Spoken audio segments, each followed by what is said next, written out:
2023-এর পুজো ভ্রমণে আজকে আমরা আছি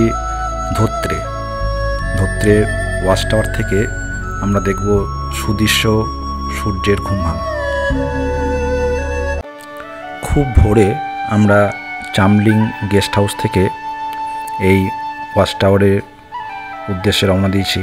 যদিও এখন এখানে একটু আলো আলো ভাব রয়েছে, কিন্তু আমরা যখন রওনা দিয়েছিলাম তখন কিন্তু বেশ অন্ধকার। আসলে সূর্যের প্রথম আলোকে পরখ করার প্রাণপণ প্রচেষ্টা ছিল মনের মধ্যে। এই হচ্ছে ধোত্রে ওয়াচ টাওয়ার। আমরা যখন 4 বছর আগে এখানে এসেছিলাম তখন এটা কিন্তু একটা জাস্ট ছাউনি দেওয়া চাতাল টাইপের ছিল। এখন চারিদিকে কাঁচ দিয়ে ঘিরে দেওয়া হয়েছে যাতে হাওয়া বা কোনো বৃষ্টির ছাঁট না আসে। তবে সূর্যকে দেখতে গেলে এই কাঁচের বেড়াজালের মধ্যে না থেকে বাইরে থেকে দেখাটাই বেশ শ্রেয়। তখন সূর্য আস্তে আস্তে জেগে উঠছে। কিছু কিছু পর্যটক আসতে শুরু করেছেন। সামনেই শুয়ে রয়েছে তুষারাবৃত শ্বেতশুভ্র কাঞ্চনজঙ্ঘা।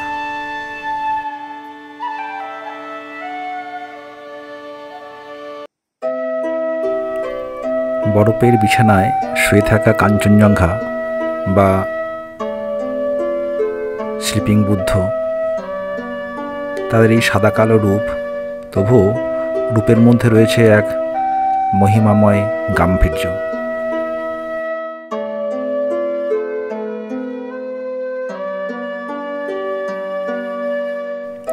ওই শুরু হলো রঙের খেলা। সাদা পর্দায় যেন ফুটে উঠছে সূর্যের আলতা রং।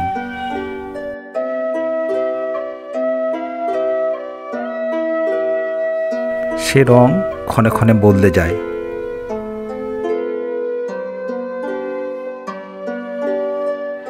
যেন মনে হচ্ছে শীর্ষের লাল রং চুইয়ে পড়ছে সারা শরীরে।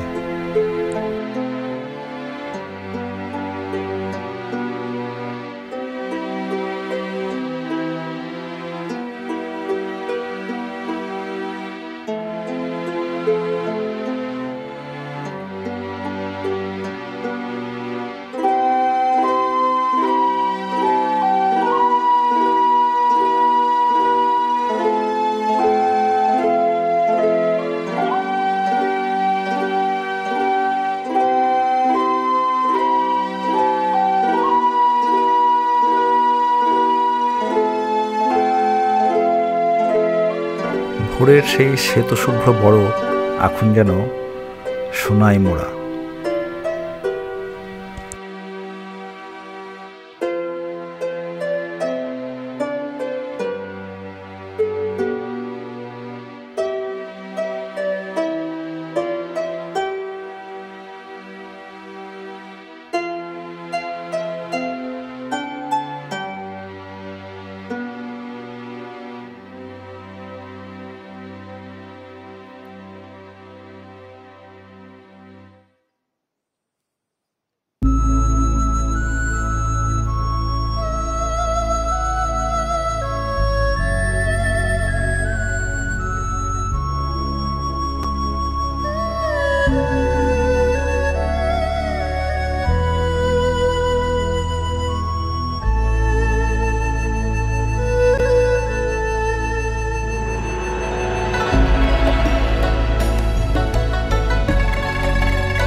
আজকে আমরা এই ধুতরে থেকেই কলকাতার উদ্দেশ্যে রওনা দেব।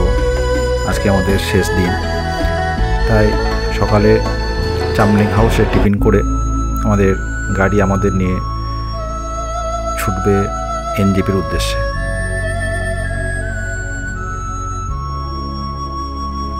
তাই হোমস্টেতে ফেরার তাগাদা থাকলেও এই সুদৃশ্য পবিত্র পতাকা, ঠান্ডা আবহাওয়া, সবুজ বনানী এবং স্বর্ণালী পাতে মোড়া উজ্জ্বল কাঞ্চনজঙ্ঘা, এসব ছেড়ে যেন মন কিছুতেই যেতে চাইছে না ওই ইট কাঠ পাথরের জঙ্গলে।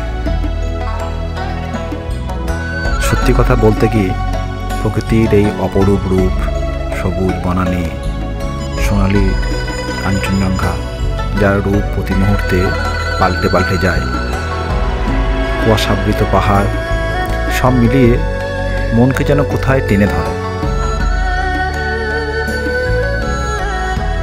আমরা এবার যে রাস্তা দিয়ে এসেছিলাম সেই রাস্তা দিয়ে বাড়ি ফেরার পথ ধরলাম।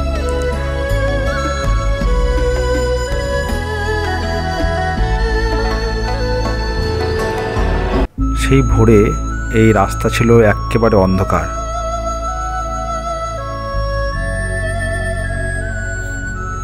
ভোরের কুয়াশায় রাস্তা একটু স্যাঁতসেঁতে এবং পিচ্ছিল, তাই আস্তে আস্তে এই পাহাড়ি রাস্তা আমরা হেঁটে চলেছি।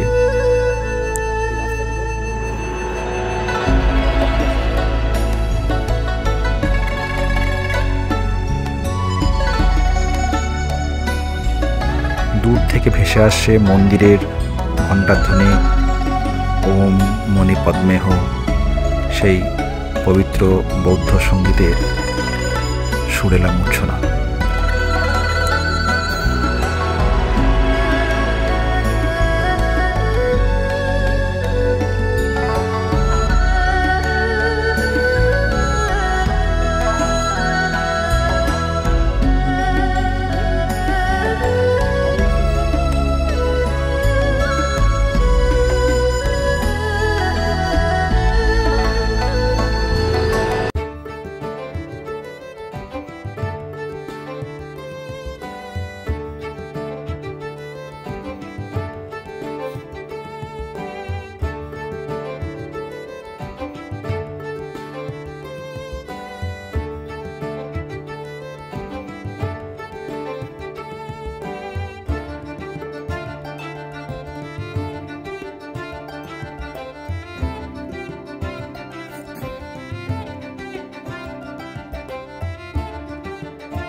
পাইনের পাতার ফাঁক দিয়ে ঝরে পড়া সূর্যের আলো পড়েছে রং বেরঙের এই পবিত্র পতাকার উপর।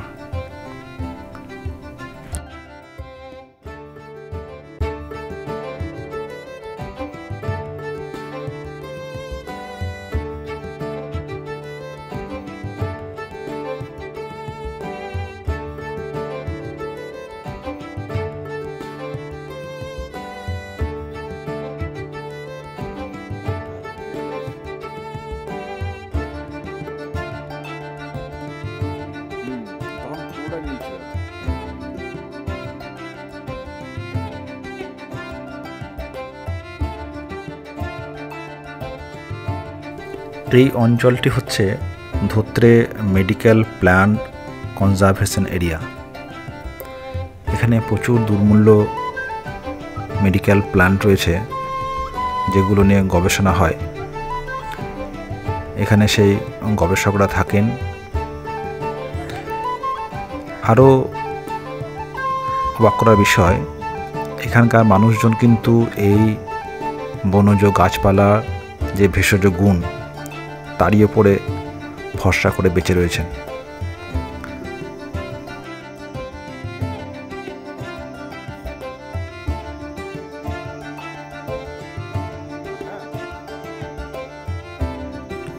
এই বিপুল পাহাড়ের গায়ে গড়ে ওঠা এই সবুজ গাছগুলো দেখে বারবার মনে হচ্ছিল যে তাদের যে বিপুল অবদান, আমাদের বেঁচে থাকার একমাত্র রসদ অক্সিজেন। শুধু কি অক্সিজেন, এই গাছের গুঁড়ি থেকে যে কাঠ, তার অবদান সত্যি কি আমরা কোনো দিন তা ফিরিয়ে দিতে পারবো?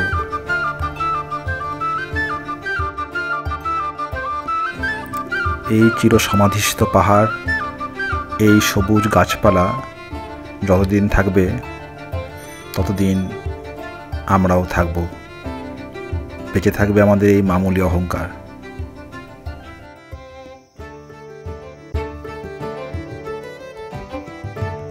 তাই তো যাবার বেলায় বলি, বেঁচে থাকো পাহাড়, বেঁচে থাকো পাহাড়ি প্রাণ, বেঁচে থাকো এই সবুজ বনানী। তোমাদের শতকোটি প্রণাম।